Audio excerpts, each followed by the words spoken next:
Selamat datang ke episod podcast ini yang dibawakan oleh AGS, Agriculture Global Solutions, rakan kongsi anda untuk amalan perladangan yang lebih baik di Malaysia. Apa khabar semua? Hari ini kita nak borak pasal satu benda yang saya rasa ramai pekebun dah lali sangat dah. Dah macam lali kan? Betul. Sampai kadang-kadang kita macam buat tak nampak je. Isu buah sawit kena curi. Dan ini bukan sikit-sikit punya hal tau. Sebab ia makan terus duit poket kita. Hasil penat lelah kita. Betul, hasil kita berpanas kat kebun tu. Tepat sekali. Dan jangan kita fikir masalah ni kena kat estet-estet besar je. Sebenarnya, kita sebagai pekebun kecil ni lagi terasa dia punya kesan. Lagi pedih lah kan? Lagi pedih. Ada satu kajian yang kita rujuk ni, dia bagi contoh spesifik. Di Beruas Perak, ada seorang pekebun tu, dia hilang lebih kurang RM500 setiap kali. Setiap kali buah dia kena curi.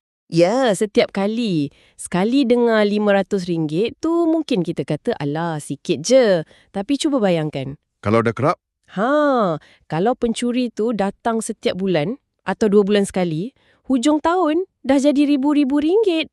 Duit tu sepatutnya boleh guna untuk baja, upah pekerja. simpanan kita. Betul. Itu dia. Kerugian yang senyap-senyap makan modal kita. Macam ada lubang bojor dalam tangki air, sikit-sikit tapi tak pernah berhenti. Jadi, dalam perbincangan kita kali ini, kita nak tengok betul-betul apa taktik pencuri zaman sekarang. Sebesar mana sebenarnya masalah ni? Dan yang paling penting, ada tak cara baru, cara moden yang boleh bantu kita jaga hasil kita? Jom, kita mulakan. Boleh sangat. Untuk kita lawan, kita kena faham dulu cara dia bekerja. Dan cara diorang ni dah lain sekarang kan? Jauh beza dari dulu. Itulah yang merisaukan saya. Kalau dulu, kita mungkin boleh cam lori 3 tan yang nampak pelik masuk kebun. Boleh intai-intai. Tapi sumber kita kata, pencuri sekarang dah makin bijak. Sangat bijak. Diorang dah tak pakai lori sangat dah. Tepat. Mereka guna kenderaan biasa untuk nampak macam orang awam. Jadi sekarang ni kita dah tak boleh syak pada lori je lah. Tak boleh. Dalam laporan yang kita kaji, ada kes di Bera, Pahang dan satu lagi di Tawau, Sabah. Oh, jauh tu. Ya, pencuri kantoi guna kereta Pro 2 kancil untuk angkut buah. Kancil, biar betul. Bayangkan, kereta kancil. Ini tunjukkan dua benda. Pertama, ini masalah seluruh negara, dari Semenanjung sampai ke Sabah. Kedua, taktik diorang ni memang sengaja direka supaya kita tak perasan.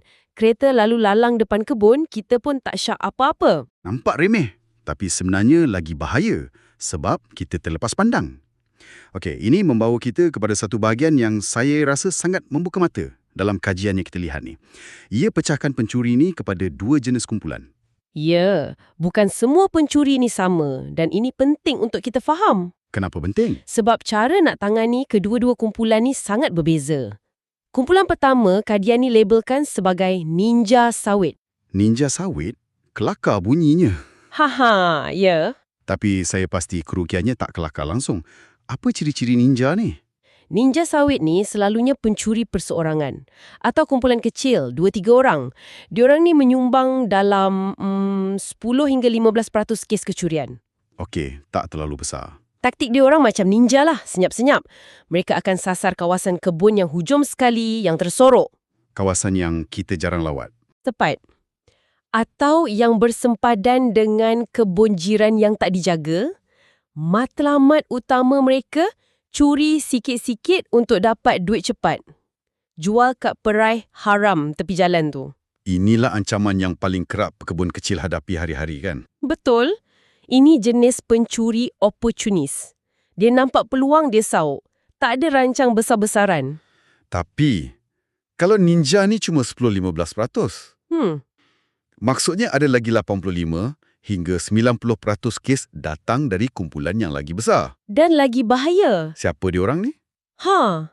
Di sinilah masalah sebenar bermula. Kumpulan kedua ni, kajian tersebut panggil mafia sawit. Dengan nama pun dah seram. Kan? Ini bukan lagi pencuri biasa. Ini adalah sindiket jenayah terancam. Sindiket? Ya. Mereka bukan setakat curi buah dalam kuantiti yang besar, berlori-lori. Mereka lebih dari itu. Mereka terlibat dalam ugutan, sabotaj. Ugutan pada pekebun. Boleh jadi pada pekebun, pada pekerja, Dan mereka cuba kawal harga di peringkat tempatan. Kadang-kadang mereka sengaja cetuskan konflik antara pekebun supaya keadaan jadi huru-hara dan senang untuk mereka masuk. Wah, ini dah bukan cerita curi buah sawit biasa. Ini dah macam... Cerita jenayah korporat? Tepat. Ini mengubah cara kita patut berfikir tentang keselamatan kebun. Kalau kita cuma fikir nak pasang pagar lebih tinggi atau upah seorang pengawal. Itu cuma untuk selesaikan masalah ninja sawit. Betul. Tapi untuk mafia sawit ni, pagar tinggi mana pun mereka boleh cari jalan. Mereka perlukan strategi yang lebih berasaskan data, berasaskan bukti. Sebab ini bukan lagi soal curi, tapi soal sindiket. Tepat sekali. Ancaman yang terancang dan sistematik macam ni memerlukan penyelesaian yang sistematik juga. Tak boleh lagi harap pada nasib atau tengok-tengok kan. Kalau lawan dah guna strategi, kita pun kena ada strategi. Dan di sinilah teknologi boleh bantu. Ya, teknologi boleh jadi senjata baru untuk kita sebagai pekebun. Okey, jadi kita dah jelas. Masalahnya bukan calang-calang. Lawan kita ada yang licik macam ninja dan ada yang tersusun macam mafia. Sekarang, jom kita beralih kepada apa yang kita boleh buat. Saya pun teruja nak tahu lebih lanjut pasal ni. Boleh. Sumber kita ada ceritakan tentang satu sistem yang dibangunkan oleh gabungan penyelidik dari universiti tempatan kita, UiTM, UniKL dan UTM. Ya, nama sistem tu Palm Track. Palm Track. Konsep dia mudah je sebenarnya. Ia nak ubah cara kita urus kebun dari bergantung pada buku log 555 yang comok tu Semua orang ada buku tu. atau ingatan kita semata-mata kepada satu sistem digital yang kemas dan pintar. Dan ia direka bukan untuk syarikat gergasi je tau, tapi memang difikirkan untuk kegunaan pekebun kecil juga. Boleh terangkan sikit tak macam mana rupa sistem ni? Kalau saya buka, apa yang saya akan nampak? Okey, bayangkan bila anda log masuk, anda nampak satu peta keseluruhan kebun anda. Macam Google Maps. Lebih kurang macam tu, macam Google Maps atau Waze. Tapi peta ni bukan peta biasa. Ia peta GIS atau Sistem Maklumat Geografi. Setiap satu pokok sawit dalam kebun kita tu ditanda dengan satu pin atau simbol kecil atas peta tu. Oh, jadi kita boleh nampak setiap pokok. Ya, kita nampak dengan jelas susun atur setiap aset kita, iaitu pokok-pokok kita. Okey, yang ni saya nak tahu sangat. Bila kita klik pin pokok tu, apa sebenarnya yang keluar? Adakah macam profil Facebook untuk setiap pokok sawit kita? Lebih kurang macam itulah, macam kad pengenalan digital untuk setiap pokok. Menarik. Bila kita klik satu pin pokok, satu kotak maklumat akan keluar. Dalam tu ada semua data penting. Ada nombor rujukan pokok tu, berapa umurnya, berapa tingginya, yang mana berguna untuk kita bajet galah dan yang paling kritikal untuk isu kecurian ni. Ia merekodkan bilangan tandan semasa pada pokok tersebut. Sekejap. Macam mana sistem tu tahu ada berapa tandan kat pokok? Soalan yang bagus. Data ni dimasukkan masa kita atau pekerja kita buat bancian di kebun. Jadi kita kena masukkan sendiri? Ya, mungkin sebulan atau 2 minggu sekali. Sambil pusing-pusing kebun, kita kemas kini. Data tu guna telefon atau tablet. Jadi, sebelum kita mula menuai, kita dah ada satu rekod digital yang agak tepat. Rekod tentang berapa banyak buah yang sedang menunggu untuk dipotong? Betul. Ini satu anjakan besar. Maksudnya kita beralih dari sekadar agak-agak hasil bulan ni berapa Kepada data yang spesifik. pokok demi pokok. Kita tak lagi pandang kebun kita sebagai satu kawasan besar yang kabur, tapi sebagai satu koleksi aset individu yang boleh dipantau. Ya, ini betul-betul mengubah perspektif. Ia memberikan kita kuasa maklumat. Betul, kebun kita bukan lagi sekadar tanah dan pokok, tapi ia menjadi satu set data yang hidup, yang boleh kita urus dan lindungi dengan lebih bijak. Baik, kita dah faham konsep asasnya. Peta digital, setiap pokok ada kad pengenalan, ada data hasil. Sekarang soalan paling penting untuk pendengar kita. Macam mana semua ni boleh bantu kerja harian di ladang? Okey. Jom kita bayangkan. Saya ni pekebun. Katalah nama saya Pak Ali.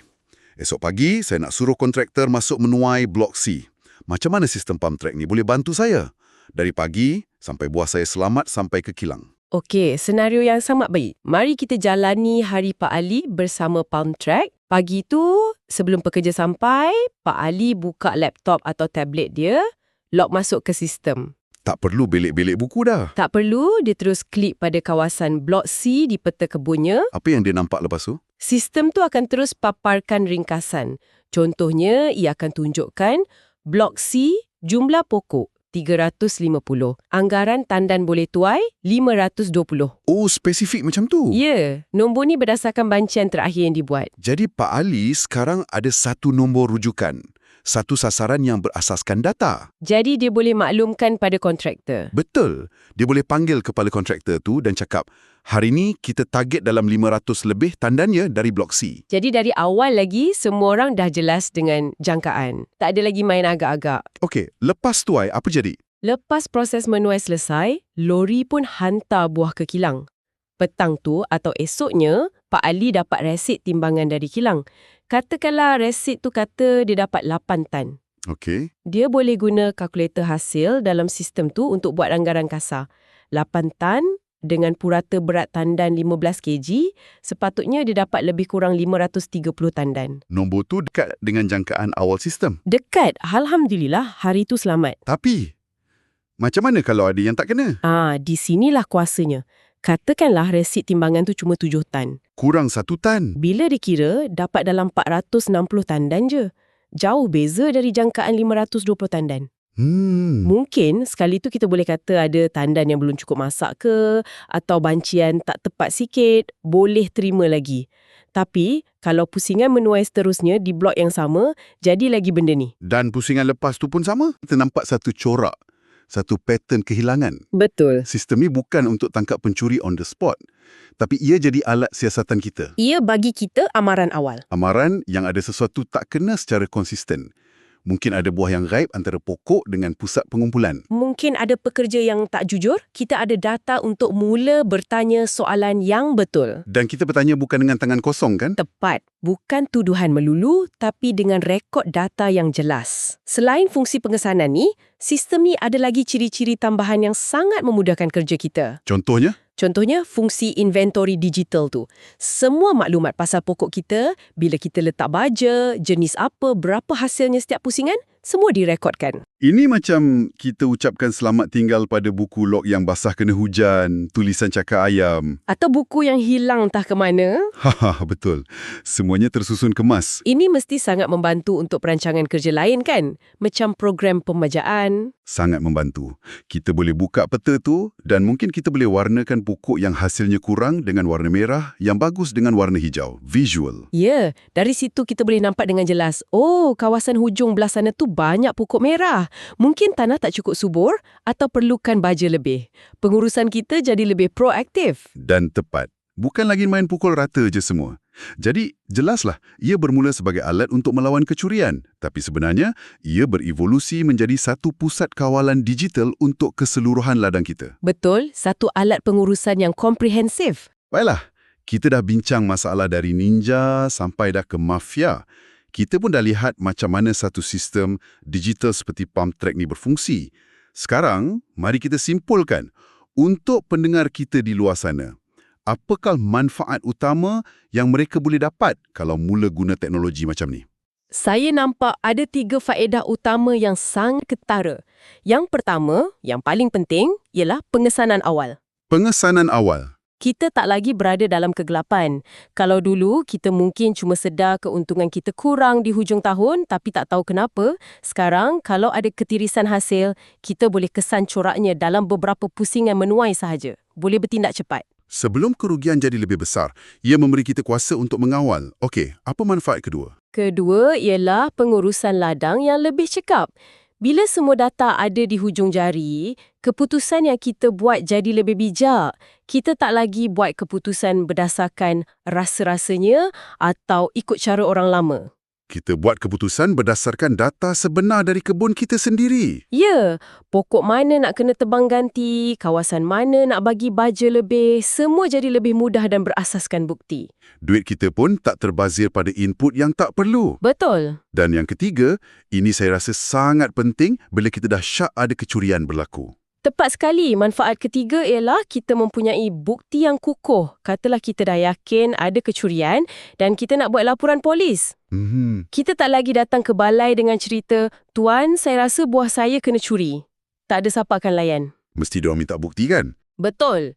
Tapi dengan sistem ni, kita boleh cetak laporan lengkap.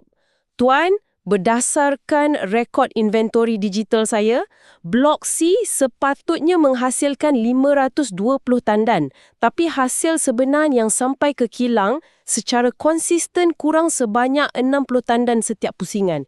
Ini anggaran kerugian saya.